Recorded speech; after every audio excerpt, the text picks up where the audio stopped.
Assalamualaikum warahmatullahi wabarakatuh. Perkenalkan, nama saya Yensian Ibabarobu dengan NIM 22032464. Saya mahasiswa dari Sekolah Tinggi Ilmu Administrasi Malang, semester 2 D3 Preka Medis dan Informasi Kesehatan. Tugas ini adalah tugas anatomi fisiologi yang dibimbing oleh Bapak Henry Didiharto, Escape Nurse MPD. Nah, di sini saya akan menjelaskan sistem endokrin. Sistem endokrin adalah sistem kontrol kelenjar tanpa saluran ductless yang menghasilkan hormon yang tersirkulasi di tubuh melalui aliran darah untuk mempengaruhi organ-organ lain. Sistem endokrin disusun oleh kelenjar-kelenjar endokrin. Kelenjar endokrin mensekresikan senyawa kimia yang disebut hormon. Hormon merupakan senyawa protein atau senyawa steroid yang mengatur kerja proses fisiologis tubuh. Kelenjar endokrin dalam tubuh terdiri dari kelenjar hipotalamus, kelenjar pineal, kelenjar hipofisis, kelenjar tiroid, kelenjar paratiroid, kelenjar timus, kelenjar adrenal, kelenjar pankreas, kelenjar ovarium, dan kelenjar testis. Kelenjar tersebut memiliki struktur yang berbeda satu sama yang lain. Kelenjar yang pertama, kelenjar hipotalamus. Kelenjar hipotalamus adalah kelenjar yang cukup memiliki peran penting dalam tubuh manusia, karena kelenjar ini merupakan salah satu faktor yang paling penting dalam mengatur pertumbuhan, serta kelenjar yang mempunyai peran sebagai pengatur orientasi seksual manusia. Kelenjar hipotalamus ini merupakan bagian-bagian dari otak yang mengandung nukleus serta memiliki beragam fungsi. Salah satu fungsi yang paling penting adalah kelenjar hipotalamus. Kelenjar ini menghubungkan sistem saraf dengan sistem kelenjar endokrin melalui kelenjar hipofisis. Fungsi kelenjar hipotalamus yaitu mengontrol pelepasan 8 hormon yang diekskresikan oleh hormon kelenjar hipofisis secara keseluruhan, mengontrol metabolisme tubuh, mengontrol makanan dan asupan air seperti lapar dan haus, mengontrol perilaku seksual dan proses reproduksi manusia yang sedang terjadi, mengontrol siklus harian dan perilaku psikologis, dan mediasi respon emosional. Kelenjar yang kedua yaitu kelenjar pituitari atau hipofisis. Kelenjar pituitari atau kelenjar hipofisis adalah kelenjar endokrin yang letaknya berada di dasar otak dan menghasilkan banyak hormon yang penting bagi tubuh. Kelenjar hipofisis atau kelenjar pituitari ini sering disebut dengan master of gland atau kelenjar pengendali karena kelenjar ini memiliki fungsi yang sangat penting. Ukuran kelenjar hipofisis atau kelenjar pituitari yaitu sekitar 1,25 cm dengan berat sekitar 0,5 gram. Fungsi kelenjar hipofisis atau kelenjar pituitari diantaranya yaitu memproduksi hormon pertumbuhan, mengatur sistem endokrin, memproduksi hormon yang mempengaruhi fungsi otot dan ginjal, memproduksi hormon yang mengontrol kelenjar endokrin lain, dan penyimpanan hormon yang dihasilkan oleh hipotalamus. Kelenjar yang ketiga yaitu kelenjar pineal. Kelenjar pineal adalah sebuah kelenjar endokrin yang terdapat pada otak vertebrata dan juga pada otak manusia. Kelenjar pineal ini terletak di bagian belakang vertikal 3 otak. Umumnya pada orang dewasa, kelenjar pineal ini umumnya berukuran antara 5 sampai dengan 9 mm dengan berat 0,1 gram. Adapun fungsi kelenjar pineal ini dalam tubuh manusia sangatlah penting dan vital. Fungsi kelenjar pineal yaitu sebagai kelenjar yang memproduksi hormon melatonin yang mempunyai fungsi untuk mengatur regulasi tidur pada manusia. Fungsi yang kedua, sebagai kelenjar yang mempunyai fungsi untuk meregulasi kerja dari kelenjar pituitari. Yang ketiga, sebagai kelenjar yang mempunyai fungsi untuk mempengaruhi sekresi dalam hormon seks seperti follicle stimulating hormone atau FSH dan luteinizing hormone LH oleh kelenjar pituitari ini. Yang keempat, sebagai kelenjar yang mempunyai fungsi untuk membantu metabolisme obat. Yang keempat, kelenjar tiroid. Kelenjar tiroid ini merupakan salah satu kelenjar endokrin yang terdapat dalam tubuh manusia yang terletak di bagian depan leher. Bentuk kelenjar tiroid yang satu ini kayaknya seperti kupu-kupu karena memiliki 2 buah sayap dan memiliki diameter sekitar 5 cm. Fungsi utama dari kelenjar tiroid ialah untuk memproduksi hormon yang dapat mengatur kecepatan metabolisme tubuh. Karena berhubungan dengan proses metabolisme tubuh, maka kelenjar tiroid akan mempengaruhi banyak proses vital yang terjadi di dalam tubuh. Beberapa proses tersebut antara lain ialah peningkatan denyut jantung, curah jantung dan laju pernapasan seseorang, peningkatan konsumsi oksigen dan tingkat pengeluaran energi tubuh, meningkatkan penyerapan glukosa oleh usus dan meningkatkan produksi glukosa oleh hati, penting untuk pertumbuhan dan pematangan sistem saraf pusat, mempengaruhi siklus menstruasi seseorang, mempercepat pembersihan kolesterol dari plasma.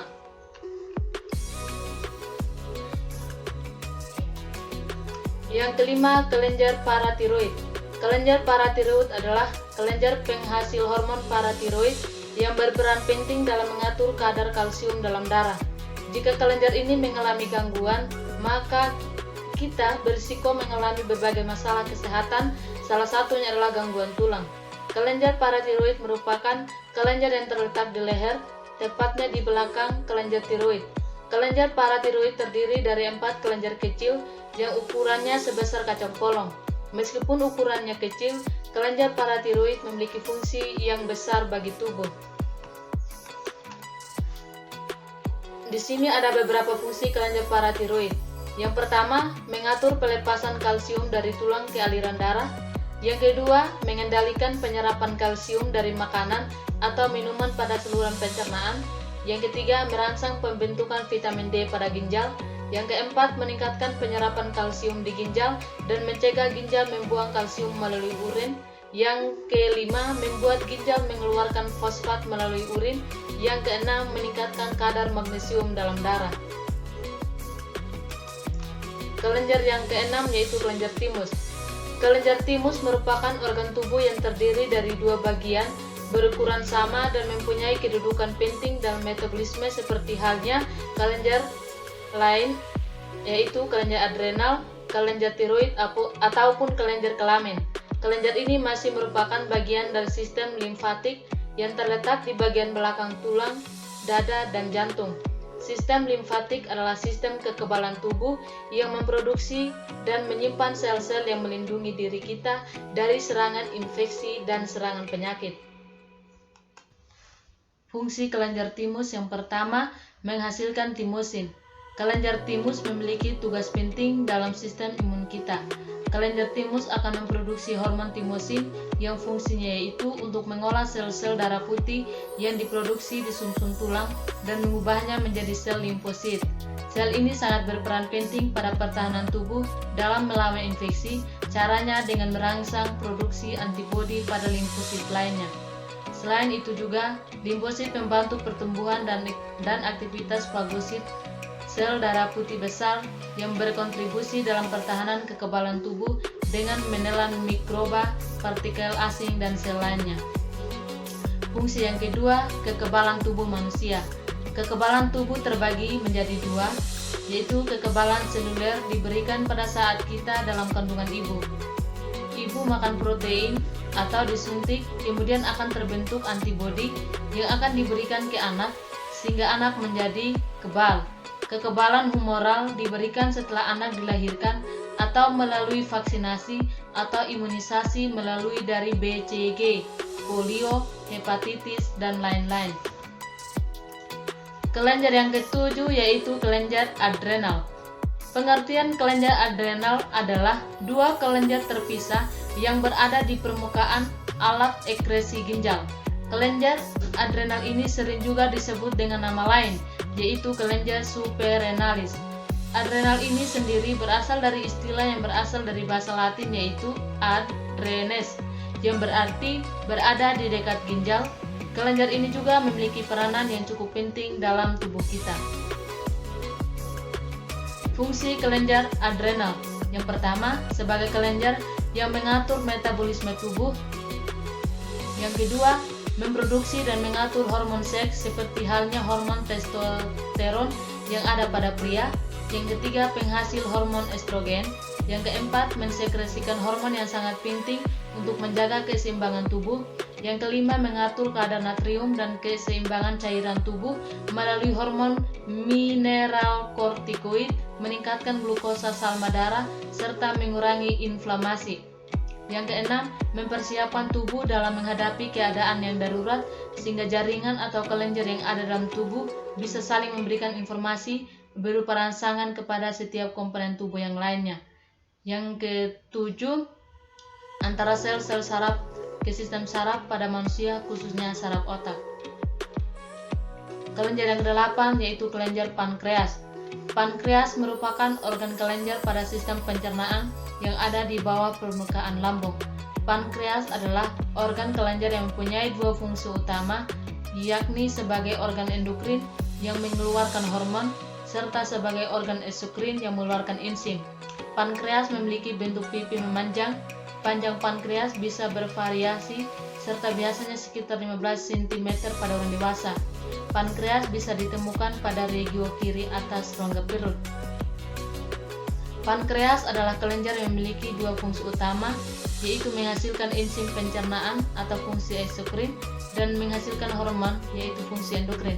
Pankreas terletak pada perut atas memanjang ke arah kiri dan bagian kepalanya tampak menempel pada dua denum usus 12 jari. Kelenjar yang ke-9 yaitu kelenjar ovarium. Ovarium adalah kelenjar kelamin wanita. Wanita itu memiliki dua ovarium yang terletak di perut bagian bawah, adalah ukuran dan bentuk almond dan terletak di kedua sisi rahim. Mereka bertanggung jawab untuk memproduksi hormon estrogen dan progesteron yang memastikan berfungsinya semua organ kelamin. Siklus menstruasi normal adalah periode antara satu menstruasi dan yang lainnya dan dibagi menjadi dua fase dengan durasi yang sama, dipisahkan satu sama lain dengan ovulasi. Ovarium adalah organ penting yang menghasilkan dan melepaskan telur atau oosit ke dalam saluran reproduksi wanita pada titik tengah dari setiap siklus menstruasi. Ovarium juga berperan menghasilkan hormon wanita estrogen dan progesteron. Fungsi ovarium. Fungsi yang pertama yaitu sebagai organ reproduksi. Setiap ovarium mengalami adanya suatu perkembangan terhadap sel telur, dan proses ini disertai oleh beberapa kelompok sel yang biasa disebut sel folikuler. Ini adalah sel-sel dengan cairan tempat telur tumbuh.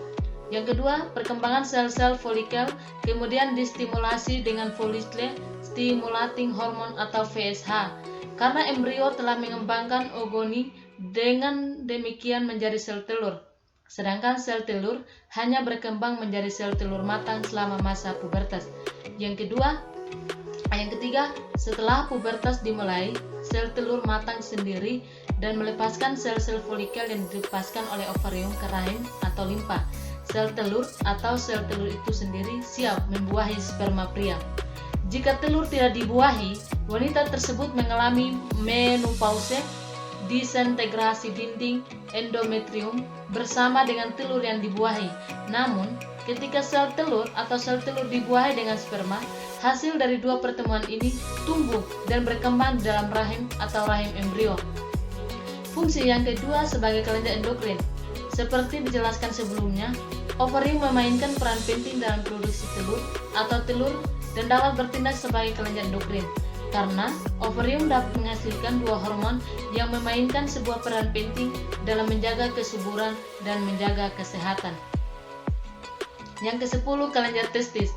Testis adalah bagian dari sistem reproduksi pria. Testis lebih umum kita kenal sebagai buah sakar. Bentuknya menyerupai telur dengan panjang kurang lebih 5 cm, lebar 3 cm, tebal 1 cm, dan berat 10-15 gram.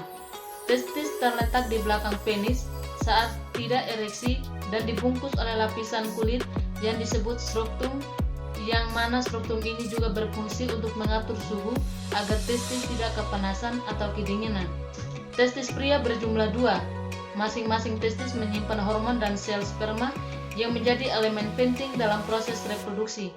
Tidak hanya itu, hormon yang dihasilkan testis juga berfungsi untuk mengontrol perkembangan karakteristik pria seperti suara. Nah, di sini ada dua fungsi testis. Fungsi yang pertama memproduksi sperma. Fungsi testis yang pertama adalah untuk memproduksi sperma. Setiap harinya, jutaan sel sperma 200.000 per menit diproduksi di dalam testis ini. Sel sperma yang diproduksi oleh testis akan tetapi masih bersifat mentah dan belum dapat digunakan untuk membuahi sel telur.